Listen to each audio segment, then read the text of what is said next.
দর্শক অংশগ্রহণ করার জন্য আসে নাই আপনার এই চ্যানেলে, তাই না? হ্যাঁ তাই তো। ওনাকে উঠতে বলেন, ওনার কি কি দাবি দেওয়া শুনি, আমরা নেগোশিয়েট করি। এখানে মাননীয় মন্ত্রী মহোদয় উপস্থিত আছে। নাও এটা, তুমি চেনো আমাকে, আমি সাবেক আইজিপি।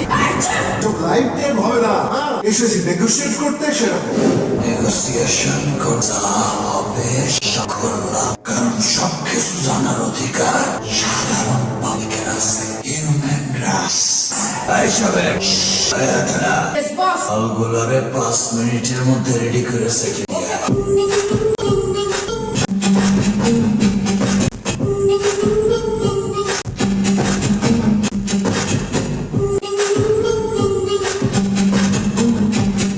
চ্যানেল বাংলা দেখেন না? কি হয়েছে স্যার? চ্যানেল বাংলাতে হামলা হয়েছে। খাবারের সাথে একটু সালাদ লেবু দেওয়া যায় না? স্যার কালকে দিমন ওনার প্রিয় বাংলাদেশ, আজকে লাইভে আছি আমি সাইনা।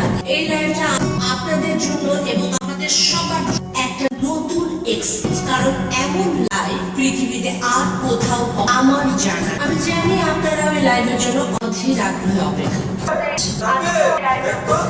বর্তমান ধর্মমন্ত্রী জনাব মোনায়েম চৌধুরী, আইজি জনাব রফিকুল্লাহ, চ্যানেল বাংলার ওনার জনাব মিস্টার ফাইজ করিম এবং আমাদের মেইন গেস্ট। এক্সকিউজ মি, আপনার চেয়ারে এসে তাহলে আমি কোথায় বসবো?